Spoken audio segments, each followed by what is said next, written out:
Welcome back to The Acceptance Project, the podcast where we explore stories and ideas that help us bridge understanding, build resilience, and create a kinder world. I'm your host, Bryan.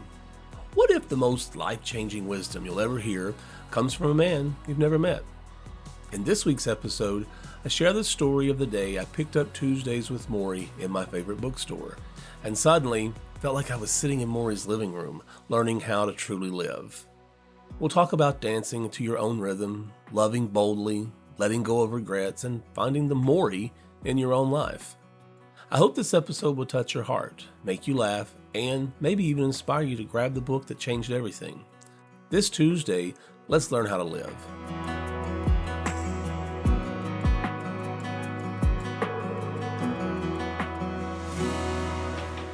I want to tell you a story about how sometimes life hands you exactly what you need. Exactly when you need it, and even if it comes disguised as a paperback on a dusty shelf. Many years ago, someone mentioned this book to me called Tuesdays with Maury by Mitch Albom.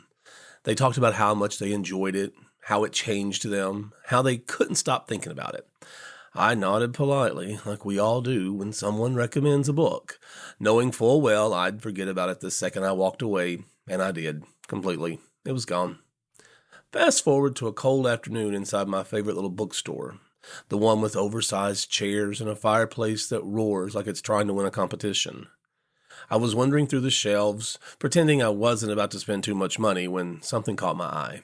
There it was, Mondays with, it was Tuesdays. Oh yeah, that's right, Tuesdays with Maury. I remember someone telling me they loved it. I couldn't remember who, couldn't even remember why. I just remembered the tone of their voice, like they had been touched in a way they weren't expecting. So I picked it up. Did I intend to read it there? No, absolutely not. Did I intend to prioritize it? Even more, absolutely not. I had a whole stack of books I was excited about, and Tuesdays with Maury was sitting there like the quiet kid in class, hoping someone would notice him. I took my stack over to the fireplace, sank into the big oversized chair, and thought, all right, let's see what all this fuss is about. I opened to the first page, and let me tell you something. I was gone, hooked, done for. I couldn't put it down. I couldn't turn the pages fast enough. I kept thinking, who is this Maury guy? And how in the world did one man have this much impact on people? And who is Mitch Albom, and how did he get so lucky to meet him? The crackling fireplace made it feel like I wasn't in a bookstore anymore. I was in Maury's living room, sitting in the chair, felt like sitting cross-legged on this carpet, listening to him talk, soaking in every bit of wisdom he had. It felt like he was speaking directly to me. Every page painted a new picture in my mind. Maury Schwartz dancing freely in the dance halls like no one was watching. Maury reminding his students that coming in second place is not failure. It just means someone else had a faster day. Maury telling people he loved them, not with hesitation or shame, but with full honesty, like love was this thing you never save for later. And slowly as I kept reading, the lesson became clear. Maury wasn't just teaching Mitch Albom. He was teaching all of us. He taught us to dance to the rhythm of our own lives, even when that beat changes. He taught us to enjoy every season of life, not just the easy ones, and I'll be honest, I'm still working on that one. He taught us that good food, good conversation, and good company are some of the finest joys life will ever give us. He taught us not to wish our lives away, not to regret the past we can't change, and not to fear death, because fear doesn't stop it. It only steals the beauty of the time we still have. And the wildest thing Maury ever did, he threw himself a pre-funeral, like a real pre-funeral. He said, why wait until I'm gone to hear the beautiful things people have to say about me? And you know what? He was right. Why do we wait? Why do we save compliments like they cost money?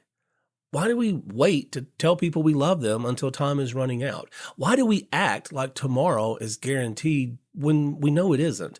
Maury lived while he was dying, and he taught the world how to live while he did it. That's what struck me most about that book. That's why I couldn't put it down. That's why when the bookstore closed, I wanted to stay there in that chair and finish every last page. I quickly ran to the cashier, paid for my book, and drove home as quickly as possible to finish reading Tuesdays with Morrie. It was a long night, but one I still remember more than 20 years later, because somewhere between those conversations, those Tuesdays, those lessons, I realized something. We all need a Morrie, someone who reminds us to slow down, someone who reminds us to pay attention, someone who reminds us to love loudly and live honestly, and certainly someone who reminds us that being human means being present even when life gets hard. So let me ask you, who is your Morrie? Who shaped you? Who taught you something that still lives in you today? And more importantly, when was the last time you told them? When was the last time you danced in the kitchen? When was the last time you let yourself come in second and still felt proud? When was the last time you said, "I love you," without waiting for the perfect moment? Life is short, time is slippery, and if Morrie taught us anything, it's that now, right now, is the moment that matters. So maybe today is your Tuesday, or maybe you're a Thursday person, or maybe you're just a Saturday afternoon person. Wherever it is you spend time with your Morrie, on whichever day you choose, savor those moments. Become like a sponge and absorb as much affection, wisdom, and kindness as you can. I've been thinking a lot about Morrie Schwartz lately. But the truth is, I've been fortunate enough to have many Morries in my life long before I ever opened Tuesdays with Morrie. Two of the most influential Morries I ever had were my parents. Now, let me tell you something. My mother and father didn't quote philosophy books. They weren't sitting around analyzing the meaning of life with herbal tea and incense. No, their lesson came from coal dust, kitchen tables, late night conversations, every "you better think about that decision again," and of course, holding the flashlight for your dad while he worked on a project. And we all know this has to be the worst job ever. If you ever had that job, then you know the level of anxiety that builds up in trying to hold that light perfectly still, but for some reason you start shaking like you are riding on the back of a wild horse across the West. But they taught me more about life, character, integrity, and hard work than any textbook ever did. My parents were more than parents. They were lighthouses. When I couldn't find my path, they kept the beam steady. They were anchors. When I drifted too far, well, they brought me back. They were role models, not perfect, not pretending, just real people who did the best they could and taught me to do the same. My mom taught me that kindness is a strength, not a weakness. How to be gentle and powerful in the same breath. How showing up for someone is kind of love that doesn't need a big announcement. She also taught me that if someone says "I'm fine" while stirring a pot of beans a little too aggressively, they are absolutely not fine. My dad, on the other hand, taught me what hard work looks like, what dedication feels like. He taught me that life does not hand out trophies for showing up late and complaining. From him, I learned that if you want something to last, you build it with your own two hands. If you want respect, you give it first. And if a man comes home with coal dust on his face but still smiles when he sees his family, that's what real strength looks like. Between the two of them, they taught me how to walk through this world with character. They taught me how to fail with grace, how to start again with dignity, and how to treat people like they matter, because they do.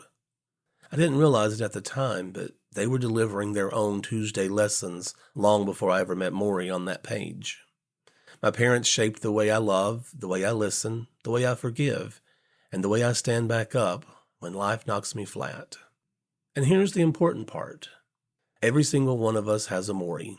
Maybe you have one parent like that. Well, maybe you had a grandparent, a teacher, a neighbor, a coach, or a friend. Maybe your Morrie is someone who didn't teach you big life lessons, but taught you the small ones that stick, the ones that show up in how you talk, how you love, and how you move through the world. So let me ask you, who are your Morries? What did they teach you? What wisdom did they pass into your hands? And here's a bigger question. What are you doing with that wisdom now? Are you growing from it? Are you honoring it? Are you passing it on? Or are you hoarding it like it's a family secret nobody's allowed to touch? I mean, wisdom is not meant to be stored. It's meant to be shared. It's meant to spill out into the world. It's meant to help someone else the way someone once helped you. So today I want to challenge you. Think about the Morries in your life. Think about the lessons they left with you. Think about the stories, the sayings, the moments you still carry, and then share it. Tell someone what you learned. Teach someone what you were taught. Say the words your Maury said to you. Because life moves fast. Time slips quicker than we want it to. And the greatest way to honor the people who shaped us is to let their lessons keep shaping the world. One saying that my grandfather always said, and we just thought it was funny, but he was serious. Every Monday was garbage day. So every Sunday evening, my grandfather would say, "Well, I got to set the garbage cans out tonight." That comes around so quickly. You don't notice it now, but when you get older, you will see how fast time is passing us by. He was so right. We didn't notice it. We just thought he was being funny. But now I think of how long he has been gone, and I can't understand how time slipped away so quickly. A friend shared their story with me earlier this week, which is what got me started thinking about Maury and the way he touched so many lives around him. My friend Dave recalled a story about his neighbor from his old childhood neighborhood. There was a man named Harold who used to live 3 doors down from Dave. He wasn't a professor, he didn't teach sociology, and he didn't have a line of students waiting outside his office on Tuesdays. But he was someone's Maury, and if you'd met him, even once, he might have been your Maury as well. Harold was the kind of man who waved at every passing car like he was running for mayor, even though he wasn't campaigning for anything except connection. He wore suspenders even when they weren't needed, and he had this habit of speaking in metaphors no one asked for, but everyone remembered. One day when Dave was younger and frustrated with life, he stormed out of the house and found Harold sitting in his old lawn chair, eating a popsicle like he had all the answers to the universe and possibly the recipe for happiness tucked inside the pocket of that old worn-out t-shirt. He took one look at Dave and said, "Rough day, kiddo? Sit down. Life looks different at popsicle speed." That was Harold's first lesson. Slow down. You can't see the beauty of life if you're sprinting through it. Another time he heard Dave complaining that nobody appreciated all the good things he did. Harold nodded and said, "Well, you can plant a garden and shout at it to grow, but that doesn't make the tomatoes come up any faster." Dave still doesn't know what that meant exactly, but he learned something anyway. Do good quietly. Do it because it's who you are, not because you want applause. And once, this was Dave's favorite lesson, he asked Harold if he ever regretted anything in his long life. Harold sat back in his chair and kind of thought for a minute. He chuckled and he said, "Sure, I regret eating that gas station sushi back in 1987, but everything else, nah. Regret is like storing leftovers you know you're never going to eat. Just throw it out and move on." From that one, Dave learned that regret wastes more energy than honesty ever will. Then there was the day he taught Dave the lesson about love. Dave recalled seeing Harold sitting out on the front porch steps alone after his wife passed. He was holding her old gardening gloves, not crying, not breaking, just remembering. He looked up at Dave and said, "You know, love doesn't disappear. It just changes rooms. And if you listen closely, you can still hear it walking around." And that's when Dave learned love doesn't end, it transforms, it echoes, it stays. After Harold passed away, his son told Dave that his dad had never thought of himself as wise. He thought he was just talking too much. But in his lawn chair, under the shade of that old maple tree, he taught more about life, love, happiness, patience, and joy than he ever knew. That's the thing about a Maury. They don't set out to be life-changing. They just live in a way that changes you. Sometimes they live in big ideas. Sometimes they live in small moments. Sometimes they live 3 doors down, wearing suspenders, offering you a popsicle and a story. Your Maury shaped you for a reason. Let the lessons they taught you continue to guide your life. Let their voice show up in the choices you make. Let their love move through every season and space you enter, because everyone has a Maury, and the story of how they shaped you deserves to be told. So maybe this is your moment. Maybe this is the time to pick up your phone and call that Maury in your life. Tell them what they meant to you. Tell them what they taught you. Tell them the lesson you still carry around like a keepsake in your pocket. Or maybe your Maury is someone who's no longer here. Maybe they've already gone on. If that's the case, take a quiet moment this holiday season and throughout the year to remember them. Let their voice echo in your memory. Let their wisdom rise back up in your heart and let yourself feel the gratitude of having been shaped by someone who cared enough to teach you. And just remember, life's lessons aren't learned from big shiny billboards or perfectly scripted moments. They're learned in the quiet, ordinary days standing beside the people who show up for us. They're learned from the Mories who laugh with us, guide us, correct us, challenge us, and teach us to dance in the rain like no one is watching. Carry those lessons, share them freely, and let your Maury live on in the way you love, the way you show up, and the way you keep dancing. Thank you for joining us again here on the Acceptance Project. Until next time, take care of yourself and take care of one another.